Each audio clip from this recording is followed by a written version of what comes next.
Dobre, takže dobré ráno, som rád, že sa znovu vidíme, počujeme na poslednom takom štrukturovanom normálnom kvázi školení.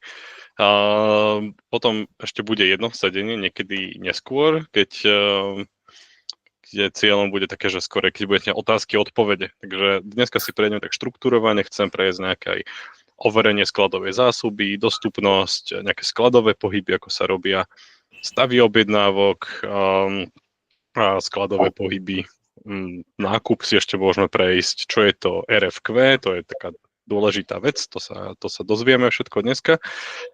Potom dneska pošleme nejakú takú domácu úlohu, že by ste si rôzne funkcie ešte vyskúšali samostatne a potom sa dohodneme s pánom Glasom, že keď bude posledné také sedenie a to bude skorej na vaše otázky, že možno ak budete v medzičase, že pán Glas sa spraví nejaký zdieľaný súbor, vy tam všetky otázky dáte a ja potom prídem pripravený s tými otázkami konkrétnymi, že ako si overíme rôzne veci. Začneme asi tým, že pozrieme sa do skladu a odhalili sme, že prečo sme nemali strašne veľa produktov so skladovou zásobou, že mi nepísalo na sklade ani forecast. Takže môžeme si ukázať rozdiel medzi nejakými dvomi podlahami, alebo či to zistíte, dobre? Že tuto mám nejakú soklovú lištu, k tejto bola vedená skladová zásoba. Píše mi, mám 0, ale eviduje, že mám 0 na sklade, aj nejaké predpokladané pohyby. Vidí, že nemá žiadne skladové pohyby v týchto tlačítkach. A čo je pre mňa dôležité, je, že typ produktu je ako skladovateľný produkt vedený. Keď sa vrátim a pozriem si nejakú z týchto podlah, ktoré nemajú nič, tak problém je, že pri importe sme zabudli pridať slupček, kde sme to identifikovali ako skladovateľný produkt, takže on to zobral iba ako spotrebný produkt. Takže on vlastne nie je schopný evidovať nič, pretože pri spotrebnom sa neeviduje skladová zásoba. Takže to bol celý problém náš, ktorý sme tu mali. A keď budeme robiť reimport, tak vieme, že si na to musíme dať veľký pozor, aby sme mali evidované množstva na sklade. Ja som to na niektorých podlahách potom opravil, ale na tých, kde už sú skladané pohyby, tu vidím, že už je niečo predané. Takže ak už som niečo predal, tak už mi nedovolí zmeniť ten produkt. Takže my keď prečistíme databázu, robíme nový import, tak sa na to dáme pozor, aby všade bolo, že je to skladovateľný produkt, kde sa sleduje teda skladová zásoba. Takže to bol celý náš problém, prečo sme nevedeli sa niekedy dopracovať. Takže ako náhle niekde vidíte, že nemá evidované, že koľko je na sklade, to nevadí, že je tam 0, ale proste nemá evidované niečo, tak znamená, že ten produkt na 100% je ako spotrebný evidovaný. Ak na niečo takéto narazíte, tak je potom potrebné to upraviť. Ja som prihlásený teraz ako bežný používateľ a nemám právo to upraviť, že upraviť by to mohol momentálne len vyšší používateľ, musel by som sa odhlásiť a prihlásiť ako iný používateľ. Dobre. A dá sa to upravovať priamo tam, kde ste boli, alebo niekde inde? Dá sa to upravovať tam, ale musí to byť teda vyšší používateľ, ktorý má právo to robiť. A samozrejme, čo je dôležité, je, že ten produkt nemôže byť už predaný. Ak už bol predaný, tak už to nie je také jednoduché. Vtedy ho treba ako zaarchivovať a nahrať ho na novo. Ten produkt, vytvoriť ho na novo. Ale to už taká technická, to už potom pán Glasa bude robiť tieto veci, takže dôležité na začiatku si dať na to pozor, keď to budeme importovať. A keď ho dáme zaarchivovať a založíme nový, pustí nás, keď bude mať totožné ID? Áno. Okay. Dobre, a my v sklade budeme vidieť obidve karty potom? Tá karta toho nového produktu je totožná a bude mať zmenené v podstate len zmenené len toto, že je to skladovateľný produkt, všetko ostatné bude totožné a vy v skladových pohyboch ako uvidíte aj ten historický, on keď je zaarchivovaný, to neznamená, že je vymazaný. On je len v podstate je skrytý, akože kvázi už ho nevidíte bežne, nemáte ho bežne dostupný, nemôžete s ním nič robiť, ale tie historické všetky pohyby, ktoré s ním boli, tak tie stále vidíte, aj na tých starých objednávkach je. Takže vy ho uvidíte. Na objednávkach bude, alebo na produktoch, alebo na faktorách bude? Všade bude. Len tá skladová karta jeho bude nahradená identickou skladovou kartou, len bude zmenené na to, že je to skladovateľný produkt. Ale keď na tej pôvodnej karte bude nejaký stav, ten stav sa preklopí na novú kartu? Myslím, že historické dáta sa už nepreklopia. Nie, historické dáta sa nepopreklápajú. On ho zalistuje ako nový produkt s úplne identickými údajmi, len jediné, že tam bude táto zmena. Pokiaľ nemáte, napríklad tento produkt ešte nie je predaný, tento nebol žiadne objednávky, tak na tomto by som bol schopný to zmeniť, keď sa prihlásim ako administrátor, tak ja ho viem zmeniť. Ale teraz som tu prihlásený ako bežný používateľ, aby som si pozrel bežné funkcie a potom tie technické veci už potom si prejdeme s pánom Glasom, že keď už to bude potrebovať takú údržbu robiť, tak aby vedel, ako to urobí. To už potom si dáme v tej druhej časti toho kolu, že si tam sa prepne na administrátora a ukážeme si to. No, takže skladovú zásobu si viete overiť normálne tu v sklade. Samozrejme, musí to byť produkt, ktorý je vedený ako skladovateľný, takže ako máte ako spotrebný. Toto je typický príklad problému, ktorý vznikol medzi klávesnicou a stoličkou, že je to používateľská chyba a v podstate pri tom importe ja som tam zabudol pridať to, ale ako vidíte pri niektorých produktoch to je. Takže len pri jednej kategórii ja som zabudol pridať stĺpček, ktorý identifikuje, že aký je to typ produktu. A takáto malá chyba má spôsobiť takéto hlúposti potom. Takže bežne sa s tým nebudete stretávať a ak sa s tým stretnete, tak je to chyba. Možno si budete viesť ako spotrebný kancelársky papier, lebo to je niečo, čo neriešite skladovú zásobu a kupujete podľa potreby. Tak také pre vnútornú spotrebu, častokrát tie sa neberú ako skladovateľné produkty, ale iba ako spotrebný materiál. Takže kancelárske spinky, pera, papiere a podobné veci.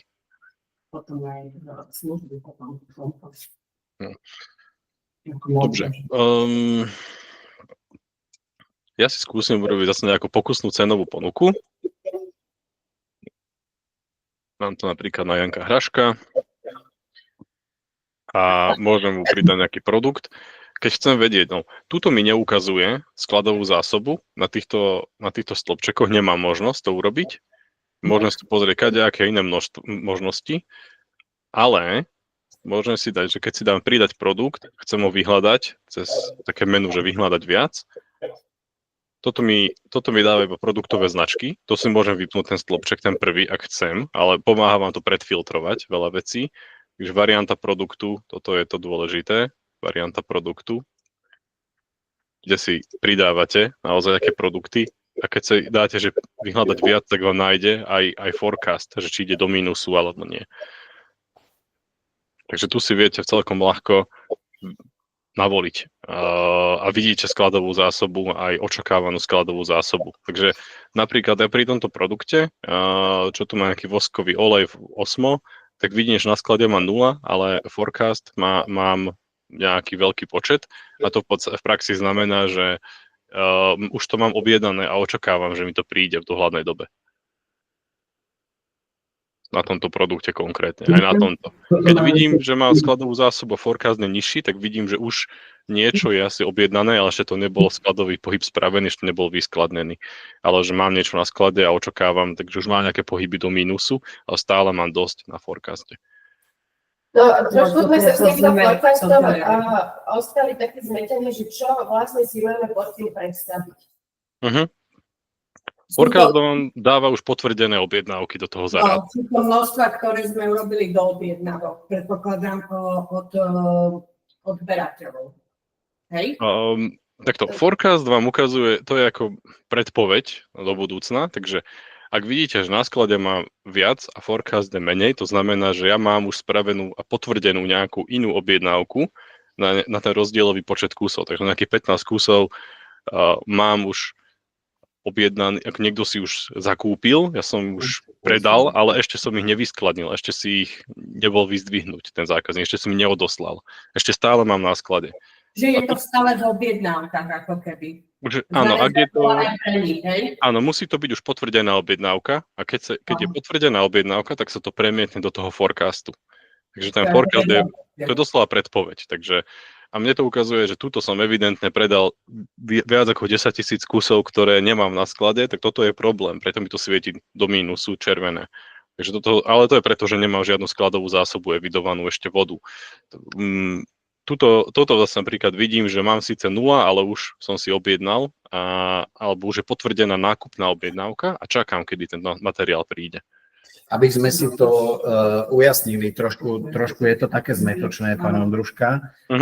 Forecast je naše objednávky smerom k nášmu dodávateľovi, že čo máme objednané my u dodávateľa, alebo je to, že naši zákazníci, naši odberatelia si u nás objednali materiál v danom objeme dohromady. Nie, forecast je predpoveď na základe potvrdených nákupných aj predajných objednávok. Takže forecast dáva predpoveď, že keď všetky existujúce potvrdené objednávky, či už nákupné alebo predajné, budú zrealizované, tak koľko vám zostane na sklade. Takže na sklade, tu vám píše aktuálnu zásobu na sklade, koľko je v tomto stĺpčeku na sklade. To znamená aktuálna zásoba, čo teraz momentálne presne mám na sklade. A forecast je, že ja už mám nejaké potvrdené objednávky, či už nákupné alebo predajné, ale nie sú ešte to neprišlo, ako ešte sa neurobili tie skladové pohyby. Takže ja tu vidím, napríklad tento forecast mi hovorí, že na sklade mám 0, ale očakávam, že mi príde ešte 9950 kusov, ale ešte neprišli, ale sú na ceste. Že toto je moje, že budem mať toľko, ale ešte neviem kedy. Ale ja keď si to veľmi chcem rozkliknúť, tak ja sa môžem k tomu dopracovať, lebo však ja sa nejako dostanem k tomu produktu. Tu mám takú šípočku, takže ja sa musím vedieť dostať k tomu produktu. A tu vidím nákup na 10 000 kusov a vidím, že mám nejaké predané. Takže ja tu mám, keď sa pozriem bližšie, tak ja vidím, že ja som predal 50 kusov, ktoré ešte nemám a nakúpil som 10 000 kusov, takže on vlastne mi to ráta, ale mám na sklade stále 0. Ja nemám zrealizované ešte skladové pohyby. On mi to ešte neprišlo. Čiže ten forecast, to je vlastne zvýšok, rozdiel medzi tým, čo máme objednané u dodávateľa a tým, čo už je rezervované pre nášho odberateľa. Áno, ale ak máte nulovú skladovú zásobu, tak forecast je v podstate, ale forecast je zase v inom prípade vám ukazuje aj, že mali sme tam príklad produktu, ktorý je minus 10 000 kusov, to znamená, ja som mi predal, ale ešte nemám ani objednané, ešte nemám nakúpené. Ja som ešte nezrealizoval nákupnú objednávku. No. Lebo ty iba vtedy, keď je minuse, ty vieš, že máš toho málo, iba vtedy to číslo, akože určite máš ešte objednané. A tuto mi to pekne píše. Toto je ten forecast. Ja som si klikol na forecast tohto produktu, tvrdovoskového oleja. On píše, toto mám momentálne na sklade, očakávam plus 10 000 prichádzajúcich, minus 50 kusov odchádzajúcich. Toto je potvrdená nákupná objednávka, potvrdená predajná objednávka, takže to sú potvrdené už veci. A očakávam teda forecast, predpovedie, že toľko to mi potom zostane na sklade. Aj tu vidím, že My musíme potom otvárať každú kartu, keď robíš objednávku a pozrieť sa, že prepočítavať to. Chápeš, že koľko reálne potrebujem objednať a Nie, koľko ten mám... forecasty to ukazujú, ale ty nevieš pre koho to je všetko. Ale vidíš, že koľko je objednaný, koľko má v sklade. Ale až keď rozpredíš tú kartu. nie. Tuto vidíte forecast, vám povie. Hlavné číslo forecastu, tak vieš, že máš zatiaľ stále dobré. Áno. A viete, že to máte na ceste. Je to náhodou, čiže nevieš, ale presne. Mne keď tu píše rovnaké číslo na sklade aj predpoveď forecast, tak znamená, že nič není na ceste, ani žiadne pohyby. A teda minus sa znamená čo? Minus znamená, že ja som predal, ale som si nedoobjednal nový materiál. Takže to mám problém. Ja som síce popredával, ale predávam niečo, čo nemám na sklade. Súvisí. Je to rozdiel medzi tými. Hej, on to celé dá do balíka. Dobre, napríklad tu vidím tento primer, to je problém, mám tu minus 20, to nie je správne. Takže niečo s tým potom, ako vidím, že aha, mal by som s tým niečo spraviť, preto mi to svieti aj červenou. Dobre, ale teraz nám ukazuje tých minus 20, že sme predali, alebo minus 20, že máme v objednávkach pre odberateľov. Nie, minus 20 znamená, však do minusu znamená, že vy ste už ako predali, máte potvrdenú objednávku predajnú, že niekomu ste predali 20 kusov, ale vy ich reálne na sklade nemáte. No, tak je tu, treba si doobjednať, treba spraviť s tým niečo. Pán Ondruška, aby sme si to ujasnili, Mhm. objednávke neznamená, že sme to ešte predali. Presne tak. Hej? Čiže Takto potvrdená je to definovať objednávka. tak, že potvrdená objednávka zákazníkovi a už je len teraz na nás, aby sme doobjednali, Áno, aby tak sme áno, je to... doobjednali ten chýbajúci materiál. Takže Áno, on skúste to definovať správne, lebo potom tu nastávajú také Dobre. zmetočné situácie. Áno, znamená, že je to že je potvrdená predajná objednávka. Tak, za mňa už keď je potvrdená... Takže ospravedlňujem sa za nepresný termín, ale znamená, že je potvrdená predajná objednávka. Tak, Takže je to akože objednávka. áno, Toľko Áno. potrebujem do tých objednávok vybaviť. tak, To presne. je No minimálne. Áno. No a ja sa môžem pozrieť vlastne, keď si už pozriem aj tento forecast, ja môžem ísť cez ten produkt a pozriem si presne a vidím, na sklade mám 0, neočakávam žiadne prichádzajúce, ale očakávam 20, že odíde a 20 som do mínusu, no tak asi som potvrdil nejakú objednávku, ale nenakúpil som si. A teraz ako to vyrieším? Tak ja tu mám našťastie tlačítko, že doplnenie a ja tu hneď vidím proste, že koľko kusov, ja si tu môžem napísať, koľko chcem kusov, že viem, že toto je nejaký produkt, ktorý častejšie potrebujem doplňovať, alebo viem, že sa mi viacej točí, tak si objednám možno 100 kusov. Problém je, že ja tu už nemám definovaného výrobcu, takže ja si budem musieť nejakého tu napísať, alebo na každom tom produkte ja môžem definovať, kto je môj dodávateľ toho produktu. A to už je tiež niečo, čo by už mal niekto vyššie nastaviť, že kto je dodávateľ. A ja už ako predajca bežný môžem vyžiadať, že chcem doplniť ten materiál. Tak tu je nejaký výrobca, no nemám tu žiadneho definovaného. Skúsim si napísať, nedá sa, nemôžem ani takto. Niekto mi to musí ešte spraviť. Takže niekoho musím upozorniť, že halo, že máme tu produkt, predávame ho, ale nemáme dodávateľa definovaného. Takže ja tu budem mať potom výrobcu, ja si budem môcť zvoliť, ak ich je viacej, ak iba jeden, tak iba jedného. Ak je viacej definovaný, tak si môžem zvoliť aj dodávateľa. A ja potom potvrdím, no teraz ma nepustí, lebo tu nemám výrobcu. Takže vidím, že nie je správne nakonfigurovaný produkt. Že ja by som po správnosti mal teraz upozorniť niekoho zodpovedného, kto má na starosti tie dáta, aby boli v poriadku. Tak niekoho by som upozorniť, že halo, potrebujeme doplniť dodávateľa na tento produkt, že nedá sa doobjednať.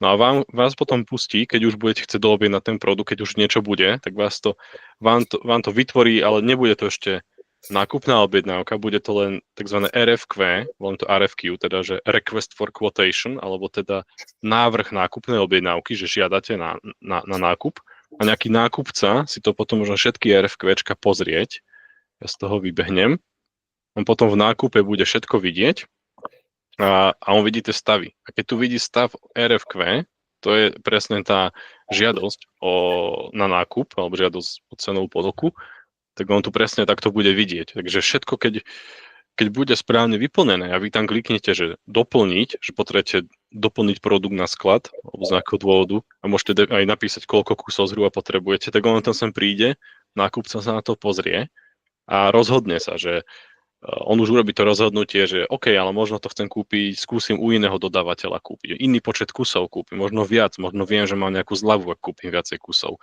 Možno to spojím s nejakými inými ešte nákupnými objednávkami.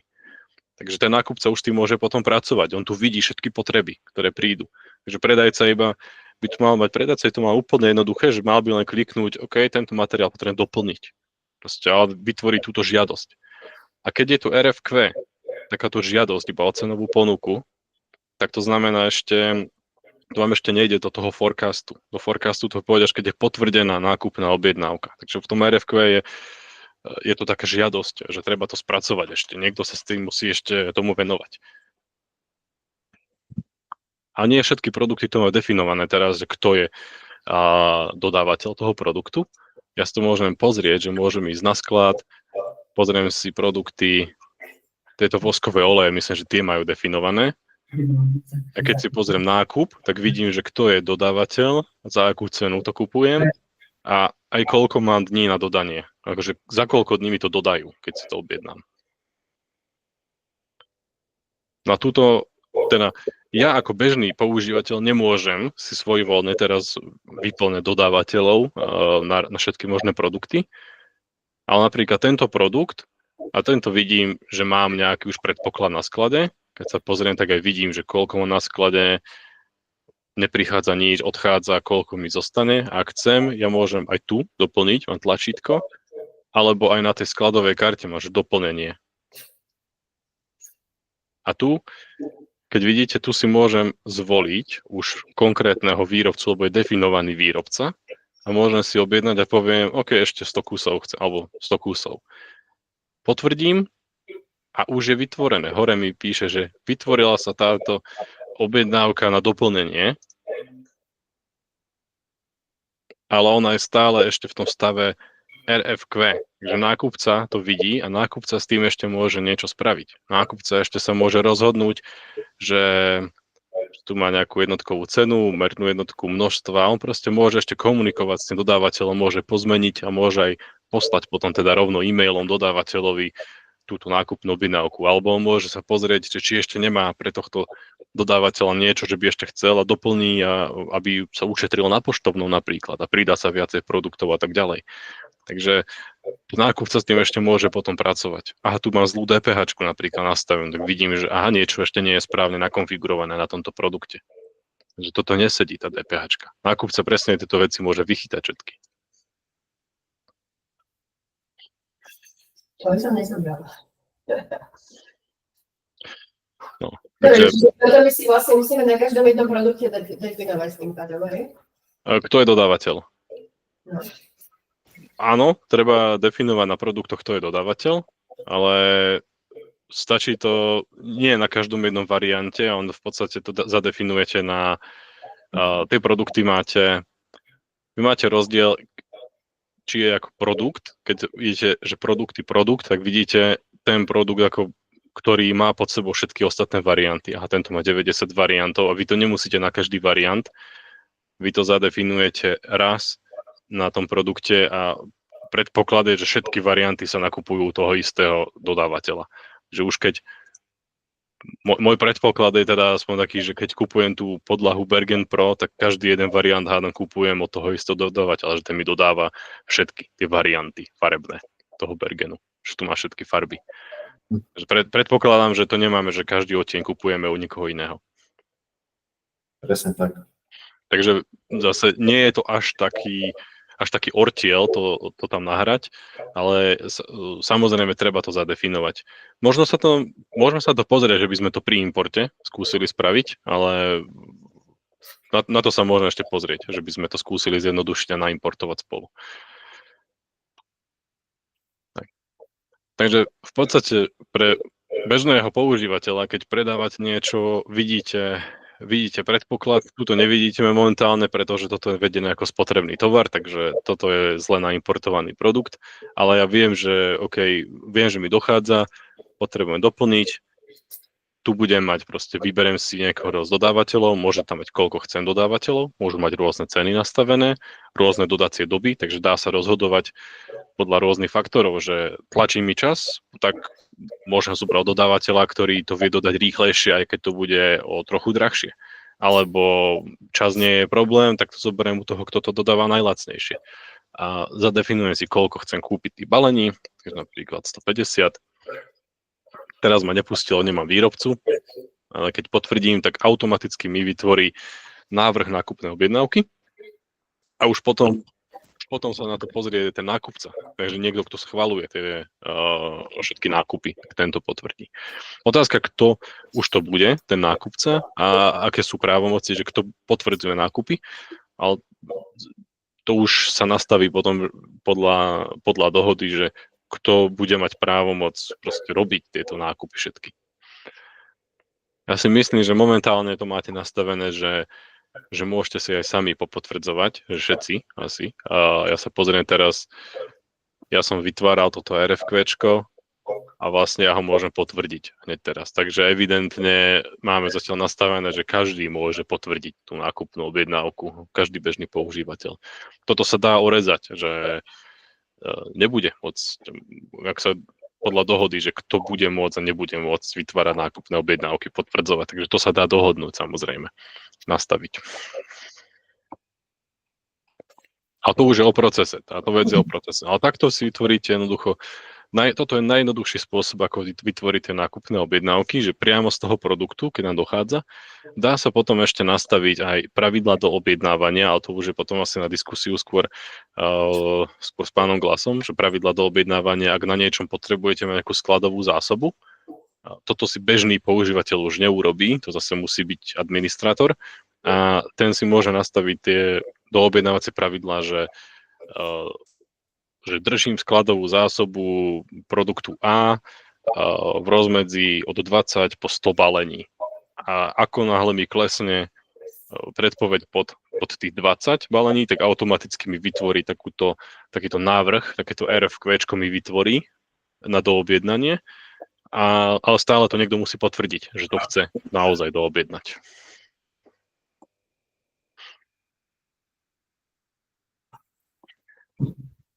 Dobre. Dúfam, že to dáva zmysel všetkým zatiaľ. Zatiaľ sme v obraze. Dobre. Takže proces je najprv teda takisto, ako je predajná objednávka. Ona vzniká ako draft, ako návrh. A niekto ešte musí potvrdiť. Oni vám prichádzajú, tie predajné objednávky, a keď sa aj pozriem do tohto e-commerce, mne predajné objednávky z e-commerceu, Geralt Rivia si nakúpil, fíha. No a keď prichádzajú tieto objednávky, tak oni mi prídu v stave cenovej ponuky. Takže to je tá nepotvrdená ešte cenová ponuka. Aj keď vytvárate cenovú ponuku, keď predávate niečo na predajni, tak idete a vytvoríte najprv cenovú ponuku. Tu sa s tým môžete hrať a ešte nič nie je potvrdené. A potom nakoniec, keď ju potvrdíte, tak ona sa zmení do stavu potvrdenej objednávky. To isté prakticky platí aj pri nákupe. Ja môžem nákup urobiť priamo tu. Ja môžem ísť cez nákup a môžem aj tu vytvoriť. RFQ je tiež taký návrh. To je návrh v podstate nákupnej objednávky. Tak vyslovene stala request for quotation, žiadosť o cenovú ponuku. V podstate ja kvázi, ako by som posielal niekomu, že toto potrebujem dodávateľovi a on by mal potvrdiť túto cenovú ponuku. Môže ešte pozmeniť. Ja si tu môžem vymyslieť, napríklad ja budem teraz dodávateľ niečoho, tu ešte môžem nejaké referenčné číslo, že aby medzi sebou, čo máme medzi dodávateľom a sebou nejakú referenciu, tu môžem vypísať, môžem si tu pridať produkty, aké chcem, koľko chcem a pošlem ju. Vidím, že tu je stále tá nesprávna daň, to ešte budem musieť upratať. No a ja budem vidieť, a budem dokonca aj vidieť, keď už od niekoho kupujem, a už som videl, viackrát kupoval, tak mne tu bude kalkulovať, teraz mi píše, že no data, tak on mi tam bude kalkulovať správne dáta, že ako často mi dodal na čas. Takže ja budem aj vidieť, či je spoľahlivý ten dodávateľ. Ale to samozrejme prichádza s tým, že mi chodí už mám viacej tých objednávok a už to tuším, alebo už podľa tohto vidím, či to vôbec naozaj dodrží tento dodávateľ. A vlastne ja už vytvorím túto cenovú ponuku a potom je to na procese, že kto to bude schvaľovať. Takže to by bolo dobré, aby ste sa dohodli už aj medzi sebou, ale malo by to byť v podstate, keď vidíte, je tu definovaný nejaký nákupca. Títo nákupcov nie sú úplne náhodní.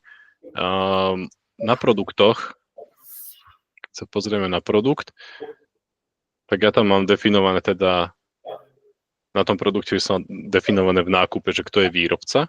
Teraz to tu nemám žiadneho toho výrobcu, ale ja mám kontakt a na každom kontakte, čiže nejaký Peter Krupica, tak mám tu predaj a nákup. Čiže ja ak vidím, že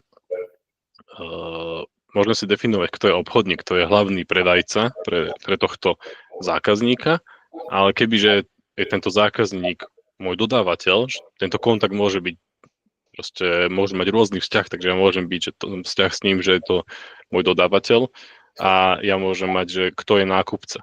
Takže by mali padať potom všetky tie nákupné objednávky.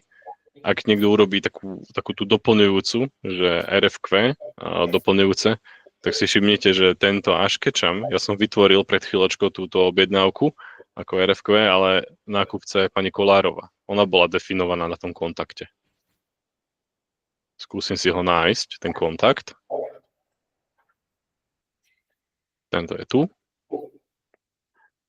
Vidíte, takže pani Kolárova by mala dostať notifikáciu, že ju tam čaká v podstate nejaká nákupná objednávka nepotvrdená. Ono bolo v stave RFQ na začiatku. Takže vlastne vy si môžete aj zadefinovať, a kto bude komunikovať potom, kto by tu mal na zodpovednosti tento nákup. Tak aj takto to môžete riešiť.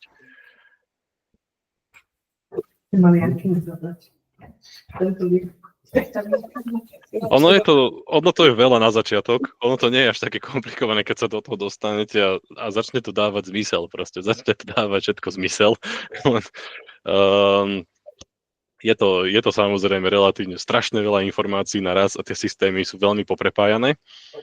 Dôležité je vedieť, že v podstate vy si môžete pozrieť tieto všetky skladové zásoby, môžete si doobjednať priamo z karty produktu, to je najjednoduchšie riešenie, priamo z karty produktu vytvoríte teda tú žiadosť o cenovú ponuku a už ten konkrétny nákupca by sa mal na to pozrieť a rozhodnúť sa, že čo s tým presne spraví a niečo môže ešte upraviť. To už je, dá sa dokonca nastaviť aj blokovanie na rôzne produkty, nejaké varovania, že keby ste chceli nejaký produkt, kde je nejaký problém napríklad, že by ste ho chceli predať alebo niečo s ním spraviť, možno aj pri nákupe, tak vám vyhodí nejaké varovanie, že pozor, s týmto produktom môže byť nejaký problém. Pangla sa to chce používať pri vzorkách, že keď sa nahrajú do odu aj vzorky, aby mal o nich prehľad, tak tam sa potom na tie vzorky bude dávať varovanie a keď sa niekto bude pokúšať predať vzorku, tak mu vyskočí varovanie, že pozor, toto je vzorka, že táto sa nemôže predávať. Ale keď odkliknete to varovanie, stále to môžete predať, lebo samozrejme on to potrebuje odoslať niekedy niekomu, nejakému na vystavenie, takže on ich kvázi urobí ten predaj, možno aj za nulovú sumu, a on si už vyklikne to varovanie, ale bežne, keď to budete skúšať tam nahrávať, tak vám tam vyskočí to varovanie a viete, aha, pozor na niečo. A tieto varovania sa dajú nastaviť aj potom aj na kontakty. Takže vy môžete mať varovania aj na kontaktoch, že či si treba dávať pozor na tie, že možno toto nejaký notorický neplatič. Ale vy už na tých kontaktoch budete vidieť, ja už keď sa pozriem, už si otvorím kontakt, tak mne už píše, že tento zákazník má 2 nezaplatené faktúry a totálne v tejto sume. Takže ja už keď sa snažím vytvoriť novú cenovú ponuku pre tento kontakt, tak mi tam automaticky píše, že má nejaké nezaplatené veci ešte. OK. Pán Ondruška, neviem, možno to máte v pláne, ale nedá mi to nespomenúť. Môžeme si urobiť celé to flow od objednávky až po príjem tovaru? Môžeme. Jasné. To je pre nás dôležité. Dobre, takže začnem cenovú ponuku. Dobre, som vo rozhodnej cenových ponúk. Vždy vidím ako prvé, že moje cenové ponuky, mám tu takýto filter. Takže ak ho zruším, budem vidieť všetky. Zatiaľ nepotrebujem riešiť viac. Chcem vytvoriť novú cenovú ponuku, tak ju začnem tvoriť. Mám tu nejakého zákazníka, tak si nejakého zákazníka napíšem. Ak je to zákazník, ktorého už som mal na predajni, mám ho v databáze, existuje ako kontakt, tak začnem písať a už mi ho nájde. Toto všetko, čo mi píše viacej, že Aškečam, že má tam viacej adries, to sú adresy, ktorému vznikajú zákazníkovi, keď nakupuje na e-shope a on si tam pridáva, robí nejaké modifikácie svojich faktúračných alebo dodacích adries. Bohate mi stačí, že kliknem to prvé. Dobre, pán Ondruška, teraz ideme predaj alebo nákup? Teraz predávam. Ja ako štandardne predávam. Ja, ak zistím, že mi chýba materiál, tak si ho môžem doobjednať podľa potreby. Začal som s tým, že robím teraz predaj. Toto je predajná objednávka. Okay, ja som v aplikácii predaj. Potrebujeme, lebo predaj sme už skúšali, testovali, my potrebujeme celé to flow nákupu. Dobre, môžeme sa rýchlo. Objednávka smerom k dodávateľovi, potvrdenie, príjem tovaru na sklad. To je pre nás dôležité, to sme ešte neabsolvovali. Dobre. Tak som to teraz zruším. Takže túto objednávku, ale ako vidíte, že hneď mi to vyskočilo, čo som spomínal, že dosiahol nejaký credit limit, všetky objednávky ešte, čo neboli vyfakturované, toľko toho má sumu, má nezaplatené faktúry. Na toto vidíte varovania, to sú tie varovania, čo som spomínal. Takže toto zruším, takže idem, mám tu nákup. potrebujem akýkoľvek materiál, tak začnem novú žiadosť o cenovú ponuku, nové RFQ vytváram a dáme si nejakého výrobcu a výrobca bude napríklad Janko Hraško. Ak mám nejakého nového dodávateľa, ktorého som v živote nemal, tak ja ho možno začne písať jeho meno a mne vytvorí jeho kontakt automaticky. Ale zatiaľ beriem tak, že už je to niekto, s kým má nejaký obchodný vzťah, takže ja ho tu mám a môžem si skontrolovať kontakt, tak potrebujem cez túto šípočku, takú šípočku, že interný link a to ma prelinkuje a ukáže mi to kartu kontaktu. Referencia dodávateľa, to je, že keď už komunikujem s ním a potrebujem, že mám dohodnuté nejaké referenčné čísla medzi sebou s dodávateľom, tak si tam zadám. Nie je to povinné, je to na nás. Eurá tu má nastavené ako menu, asi nemáme žiadnu inú nastavenú. Tu máme že nejaký deadline na objednávku, môžeme to ešte pozmeniť, že dovtedy potrebujem potvrdiť. Očakávam, že dodanie mi dajú povedzme do budúceho týždňa. Tu je, že kam si to chcem nechať doručiť, si môžem dokonca meniť, ale tak chcem to dať na hlavný sklad, predpokladám. Pridám si nejaký produkt, vyklikám si proste štandardne, aké chcem produkty. Povedzme, že chcem tvrdý voskový olej a budem ho chcieť 200 kusov, napríklad. Takže to už je na nás. Pozriem sa, vidím, že dane nie sú v poriadku, toto si budem musieť ešte upratať, že tu nemáme správne nastavené dane, ale otázka, či je to iba pozostatok na produkte, alebo to máme systémov, takže to si ešte upracame. Mám tu, pozriem si, vidím tu nejakú sumu, vidím tu daň, koľko je, vidím tu, že celková suma, myslím si, že všetko je asi v poriadku. Takže ja, ak si to, teraz to mám ako uložený návrh objednávky, ale ešte som mu neposlal. Ja som neposlal túto objednávku nikomu. Teraz ja nejakým spôsobom potrebujem potvrdiť túto nákupnú objednávku. Takže ja mám niekoľko možností. Jedna je napríklad, akože buď mu zavolám a vybavím si to s ním po telefóne, alebo dohodnem sa a on povie jasné, že objednáme to za takú cenu a môžem to hneď potvrdiť. Ale môžem to aj poslať e-mailom, takže ja mu sekundičku, niečo sa tam nahráva. No tu je nejaký Janko Hraško a vidím, že nemá definovaný e-mail, takže ešte tu napíšeme jankohraško.com napríklad. Tak tu si ako uložím tieto údaje, že už vie, komu to má poslať a jemu by to malo poslať. Samozrejme mu to nepošlo, nemá nastavený e-mailový server teraz, ale tu vidím aj template. Tieto templatey to sú ešte veci, ktoré sa budú trošku upravovať, takže aj preklady týchto templateov si môžeme ešte prejsť, že čo tam napíšeme, ale mu to už píše niečo. Drahý Janko Hraško, tuto je, môžem to samozrejme preložiť do slovenčiny. Predpokladám, že mi to momentálne píše po anglicky, pretože kontakt má nastavenú angličtinu ako jazyk, takže on to potom bude meniť. Podpísaný je pokusný testovač. Toto je niečo, čo samozrejme stále tu môžete editovať. Svoj podpis si potom nastavujete v tom menu, kde máte svoju ikonku, kde si meníte aj jazyk a tmavý svetlý režim, tak tam si aj svoj podpis môžete vyeditovať. No a posielam to. No tak teraz mu to, samozrejme to nepošlem, on sa tvári, že to poslal, ale nič nikam nešlo. Ja tu vidím aj, že išiel ten e-mail, takže ja tu už na boku, v tomto chateri, a teraz závisí, ako máte priblížené okno, či tu máte na boku alebo pod tým. Ja keď to priblížim, tak to mám pod tým, takže keď to zase oddialím, tak sa mi to dá vedľa, on to tak automaticky presúva, každému podľa chuti. Takže vidím, že sa zmenilo stav, z RFQ na RFQ je poslané, aj tu sa zmenil stav. A vidím, že žiadosť o cenovú ponuku už bola odoslaná a aj tu je tá žiadosť o cenovú ponuku, to PDF-ko. Ja si ho samozrejme môžem stiahnuť, môžem si ho otvoriť, čo som vôbec poslal, je tu. Aha, toto musíme ešte upratať. Dobre, ja si poznačím.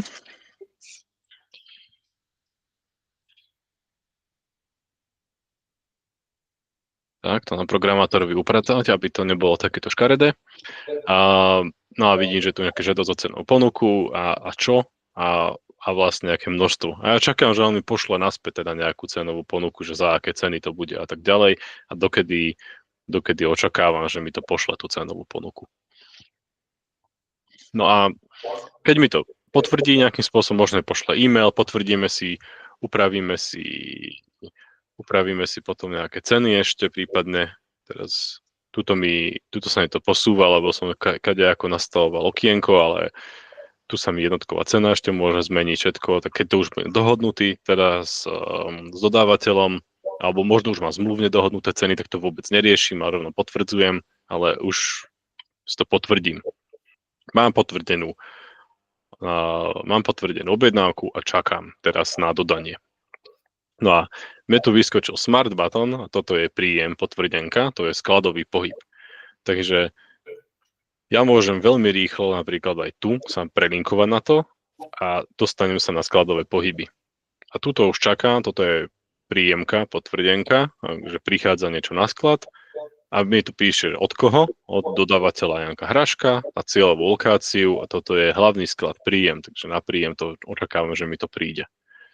Takže toto môžem sa buď pozerať, že rovno sa prelinkujem cez tú nákupnú objednávku na túto príjemku, alebo čo skôr sa už bude diať, hlavne keď už ten proces príde aj do skladu niekedy, skladník sa pozrie sem a skladník tu vidí príjemky, on si to otvorí a teraz tu vidí, sú nejaké naplánované dátumy a sú tu, vidí tu rôzne proste veci, ale on sa pozrie, príde mu niečo, že od Janka Hraška, tak on sa pozrie, od Janka Hraška tu mám niečo, pred 12 dňami, on si to rozklikne a vidí, že no tuto mi nejaký dub mal prísť a že 0 balení, takže to je nejaký nezmysel, sa to pozrie a spýta sa, že čo mu to kto objednával, alebo sa pozrie na tohto Janka Hraška, ktorý tu má, on vidí, že je to v stave pripravené, že čaká to na ňo a príde, áno, prišiel mi tento tvrdý voskový olej a bolo tu 200 kusov, on skontroluje, bola požiadavka na 200 kusov, on si pozrie, či naozaj prišlo 200 kusov, zráta to, pozrie sa na palete, čo bude deklarované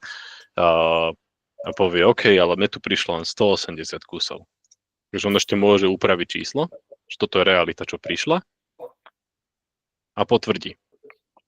No a teraz nastala ešte situácia. Keby bol presný počet kusov, keď mu sedel, tak nespraví, tak proste automaticky potvrdí a už len tu žiadna informácia nevyskočí. A teraz vám vyskočila druhá možnosť, že to bolo dodané menej. A ak bolo dodané menej, tak on vytvorí ešte backorder, pohľadávku, aby sa doobjednal. Tam sa môže rozhodnúť, že OK, je to v poriadku, proste tak zavolá vám, že prišlo nám len toľko a toľko kusov. Je to problém? Není to problém. Treba vytvoriť ešte doobjednávku alebo nie na ten zvyšný počet. A vy sa rozhodnete. Keď dáte žiadna pohľadávka, tak on v podstate na tej objednávke on ju poníži a proste bude očakávať cenu len za ten počet, čo bol dodaný. A ak dáte vytvoriť pohľadávku, tak on ešte čaká, on bude čakať, kedy dodajú zase ďalšie. Takže ja môžem vytvoriť pohľadávku, že on to ponížil stavy a ja by som sa teraz mal pozrieť na hlavný sklad príjemky a očakávam tuto, zase Janko Hraškom vyskočil nový skladový pohyb a očakávam ďalších 20 kusov, že ešte dodajú.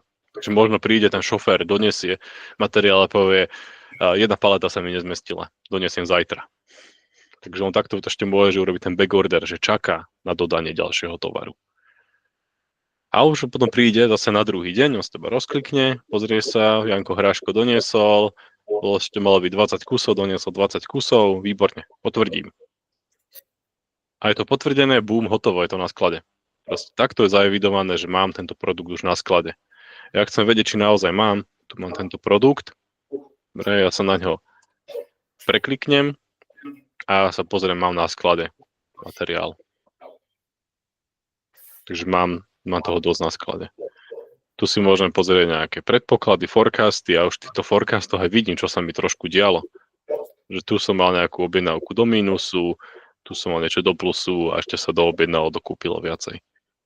Takže už tu vidím, že niečo mi to chodilo. Zbytočne asi veľa mi tu chodí. Neviem, že na čo mám tak veľa teraz toho oleja. Takže to už je potom na rozhodnutie niekoho, že čo s tým ďalej spraví.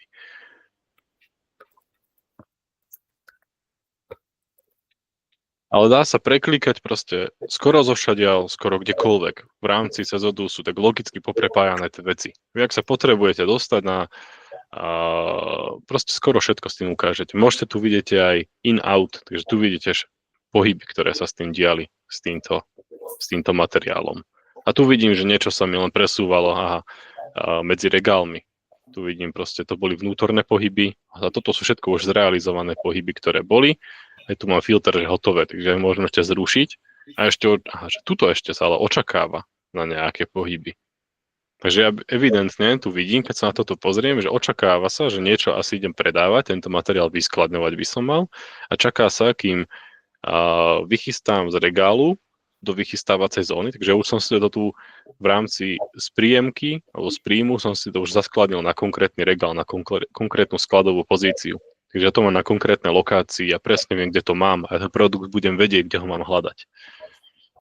No a on mi tu dáva, on mi tu má nastavené pravidlo, že automaticky napríklad smeruje, aby som produkty z tejto kategórie, on mi tu vytvára vnútorný pohyb, vidím, že mám z príjmu si to upratať do regálu 1 niekam. A už v regáli 1, do ktorej to dám police, to už je moja vec, ale že kam by som mal dávať. Takže ja si môžem vytvárať pravidlá ešte, že kde čo chcem zaskladňovať.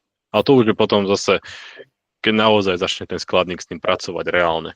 Kým s tým nezačne reálne spracovať, tak to ako bude taká hudba budúcnosti, že kde to zaeviduje, že kde to vlastne má. No ale vlastne vy vidíte, že tuto mám nejaké dostupné, to, co sa očakáva, skladové pohyby a toto všetky skladové pohyby sa pozrieme, to sú pickingy, takže to má niekto vyzbierať materiál a prichystať si ich do vychystávacej zóny, aby to potom mohol odoslať. Takže on sa očakáva, že on si to najprv nachystá a potom sa to bude môcť poslať. Takže je tam nejaká určite objednávka ešte. A ten skladník teda vidí pohyby všetky. Keď potrebuje, skladník sa proste dostane, on bude vidieť sklad a on vidí všetko, čo má na spracovanie. On tu vidí na spracovanie a meškajúce, na spracovanie, 54 pickingov má na spracovanie. On vidí všetko, čo všetko má spraviť a on keď začne niekedy v budúcnosti pracovať s aplikáciou, tak on bude vidieť tie, ktoré on už nebude sa pozerať, on si to môže vyfiltrovať, môže vidieť to, čo už je hotové a on reálne bude vidieť to, čo ho čaká, to, čo má spraviť. Bude vidieť prioritne to, čo má spraviť dnes a to, čo mu mešká. Až potom bude ten systém ukazovať to, čo má spraviť neskôr. A on to vidí už podľa toho, že na objednávke máte definované nejaké dátumy, kedy sa to má vyskladňovať, kedy to má prísť. A on podľa toho vidí, že dneska mi má prísť nejaký tovar. Jemu, keď príde nejaké auto s nejakým tovarom, tak jemu to nebude ukazovať zrealizované pohyby. Jemu tam ukáže proste tie veci, čo sú na spracovanie, tie príjemky. Jemu tam ukáže tie, ktoré proste očakáva, že mu prídu. Jemu nebude ukazovať, že odfiltrované a nebude ukazovať návrhy, jemu nebude ukazovať hotové. On to nepotrebuje vidieť. Skladník reálne bude vidieť iba tie veci, ktoré potrebuje. A keď to zruším, tu má všetky možné pohyby, na ktorého čakajú na ďalšiu operáciu, ale on v podstate tým sa nebude zaoberať ten skladník. Takže on bude vidieť iba to, čo potrebuje vidieť, to, čo je reálne potvrdené, to, čo očakáva. A všetko, čo mu príde mimo toho, čo on neočakáva, tak on v podstate by to mal riešiť. On nebude mať nejaké oprávnenie s tým niečo komplexnejšie robiť. On proste to bude musieť konzultovať s niekým na predajni, že halo, tuto mi prišlo nejaké auto a čo to vlastne je. Že zistíte mi, čo mi to prišlo. No ale vlastne týmto som spravil všetko. Ja som naskladnil a ten materiál mám naskladnený, že urobil som objednávku, potvrdil som ju, očakáva sa auto, príde na sklad, skladník sa pozrie, OK, skontroluje si príjemky, že prišlo mi auto s materiálom, tam sa pozrie podľa kontaktu alebo podľa referencie, to vie veľmi rýchlo pozrieť, čo mu to asi tak prišlo. A ak to tam nevidí, tak je to niečo, čo asi nebolo objednané. Alebo to bolo objednané telefonicky a nebolo to zaevidované do systému, takže skladník môže povedať, OK, v poriadku, ale choďte si to vybaviť na predajňu. Proste, že tam vpredu na predajňu, nech vám proste dajú doklady, že ja to nemôžem proste len tak prijať, lebo ja to nemám na základe čoho prijať. Teoreticky, keby mal skladník nastavené práva, tak on si môže urobiť novú príjemku. Môže to skúsiť, akože manuálne tak to urobiť, tak napríklad, že prišlo od Janka Hraška nejaký neočakávaný produkt, že prevolá sa na predajňu a povedia, OK, vieme o tom, proste napríjmaj to. No tak on to teda napríjma 50 kusov.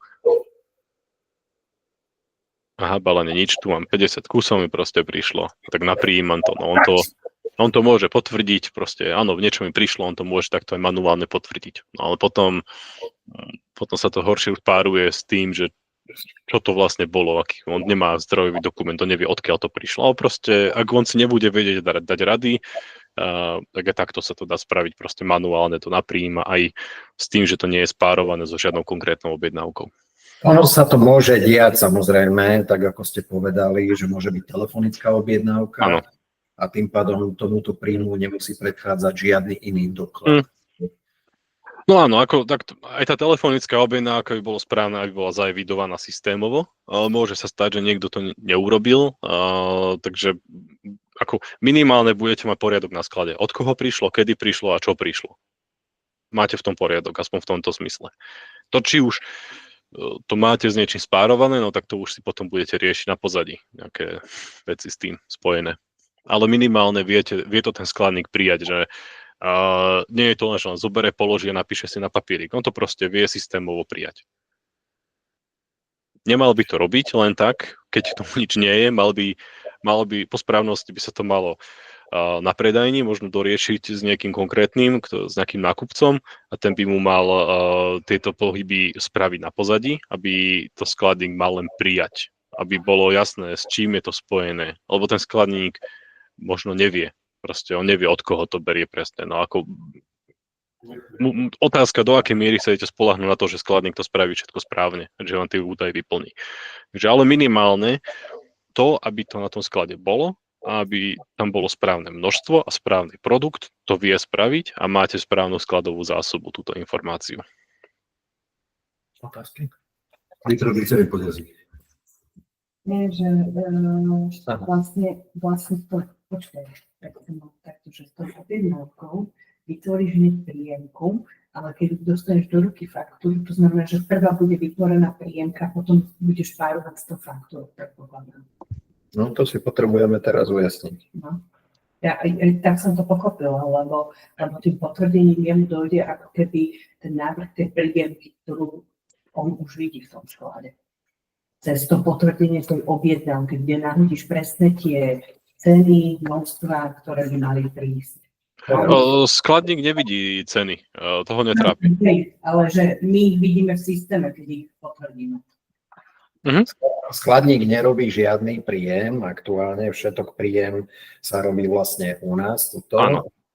Čiže my tu máme predpripravený nejaký doklad, tú príjemku, hej, ale nám ešte príde faktúra a do toho príjmu samozrejme sa musia dať tom tie údaje. Faktúra ako účtenka, tak? Pre vás. Od dodávateľa vám príde faktúra. To myslíte? Áno. Áno, tá vám potom príde a to už ako vec v účtovníctve sa to potom spáruje v aplikácii účtovníctvo. Ale ono je to spárované, že od koho to prišlo a kam to prišlo. Takže v účtovníctve by ste to mali vidieť dodávateľi a dodávateľské faktúry a tu vám budú chodiť. Samozrejme teraz tu žiadne nie sú, lebo nie je mailový server nastavený, ale reálne budú sem chodiť. To vidím. Pýtaj sa. Dobre, to znamená, že nám bude robiť príjemku automaticky z tej potvrdenej objednávky od toho dodávateľa, hej? Áno, vy keď máte už potvrdenú nákupnú objednávku, tuto bola nejaká, v podstate, toto je RFQ, ja si ju potvrdím a keď ju potvrdím, už mám príjemku, to píše to potvrdenka, to je príjemka na sklad. A ja si ju môžem aj vytlačiť. Keď tu dám tlač, tak on mi chce vytlačiť. Otázka, čo mi vytlačil. Takže tu mi niekedy napíše kadejaké veci, ale toto je už, že môže aj naskenovať. Takže toto mi dal jednu, to je kvázi ako picking operácia, ale ja si môžem dať aj, že tlač, dodací list a príde mi normálne akoby dodák, že čo očakávam, že mi prišlo. Keď mi to doručí, tak tu vidím tvrdý voskový olej, kód produktu, takže presne viem, ktorý produkt to je, objednané bolo toľkoto, dodané bolo toľkoto, podpíšem, dovidenia. Ak mi to nesedí, ak mi bolo dodané niečo iné, lebo však on môže, objednal som si jedno, ale prišlo mi 10. Tak ja si to takto iba uložím, tam tú šiperku na uloženie, zase si dám tlač, dodací list a uvidíte, čo to spraví. Dobre, tá príjemka sa robí hneď automaticky s potvrdením tej objednávky? Ona vám vznikne, ale samozrejme ako ešte ju treba potvrdiť. Takže ona je pripravená, tá príjemka, ona je pripravená, ale ešte nie je potvrdená. Vy keď ju potvrdíte... Skladník ju potvrdí a vtedy sa nám to ako keby naskladilo na sklad. Áno, ale ak skladník teda to nerobí, tak príde vám auto, vy tu máte tieto dodacie listy, vy si tu môžete ako vytlačiť, podpísať a v podstate vy ako náhle vy si tu máte, že koľko bolo objednaného, koľko je dodaného a potvrdiť. Ak stlačíte potvrdiť, tak v tom momente, ako stlačíte potvrdiť, tak bum, je to na sklade. Dobre.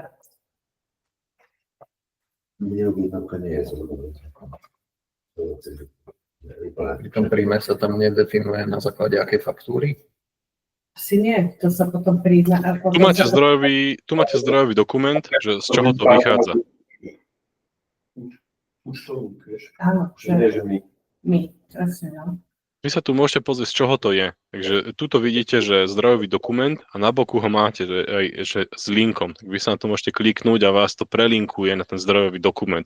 Z čoho to vlastne prišlo? A je to z tejto nejakej objednávky. Že je to z nejakej objednávky. A už očakávate, že keď k tomuto príde nejaká tá účtenka, tak ona vám príde. No, spáruje sa na základe nejakých dát. Buď tu máte nejakú referenciu, alebo na základe tohto vám to spáruje. Takže to už si tiež nastavíte. Vy môžete aj manuálne vytvoriť účtenku. Aj to sa dá. No a teraz tu mi píše, táto účtenka sa nedá spraviť. Nie je to fakturovateľné, pretože produkt má nastavenú proste politiku na základe prijatých množstiev. Takže najprv musím naprijímať, až potom to môžem vlastne vytvoriť. Tak chcem manuálne vytvoriť účtenku. Takže ja to môžem naprijímať, povedzme, že mi prišlo viacej, potvrdím, že prišlo viac, však on to zoberie, prišlo viac, taká realita. Ja sa vrátim na tú nákupnú objednávku, purchase order, pretože P. A teraz dám vytvoriť účtenku a on mi tu vytvorí ako tú dodavateľskú účtenku, že toľko to by som mal platiť. Tu mám nejaké k tomu všetky údaje ešte, dane nemám nastavené, cena nie je nastavená, tak nastavím si nejakú cenu, zvolím dane, to by malo byť, ale nie je. Potvrdím, mám to akoby už zaúčtované. No a takže si môžeme takto manuálne vytvoriť. Môžem si ju aj vytlačiť.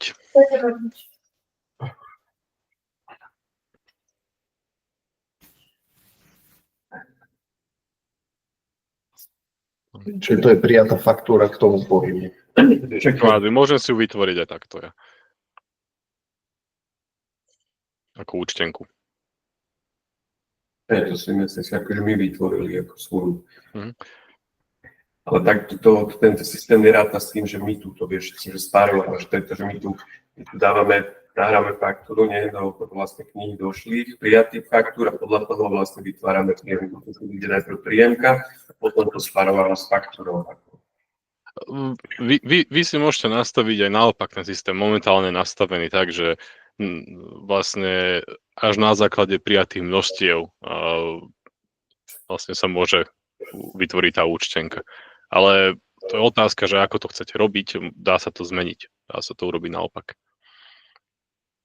Takže to je len taká akoby kontrolná politika, že aby ste náhodou, ak to máte nastavené, aby ste náhodou neplatili niečo, čo vám neprišlo. Takže aby vám to dalo, ale dá sa to samozrejme upraviť. Ale že to už samozrejme nerobí bežný používateľ, to je na tej administratorskej úrovni. No tak my musíme overiť samozrejme skutočne dodané množstvo s došlou faktúrou. Alebo dodacím listom.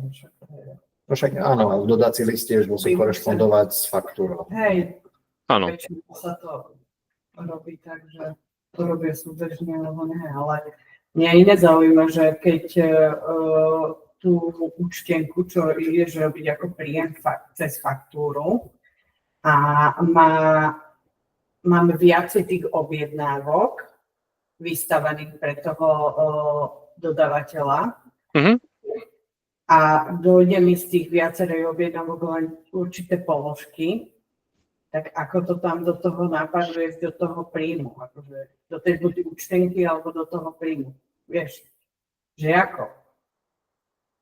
Lebo Keď máš urobenú objednávku, buď to samostatne vyplulo cez tú objednávku, rovno tú príjemku a potom ju upravuje, že on potvrdí a to sa dopáruje do tej faktúry. To mi tu logiku nejak akože ako.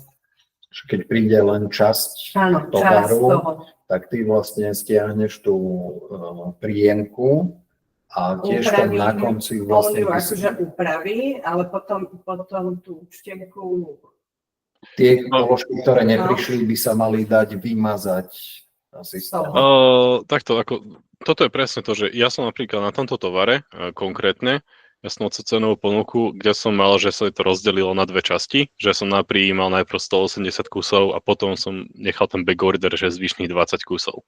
Kebyže ja tam poviem, že nechcem teda to zvyšné dodanie, že nebudeme čakať alebo nie je dostupné, tak to naprijímal na tých 180.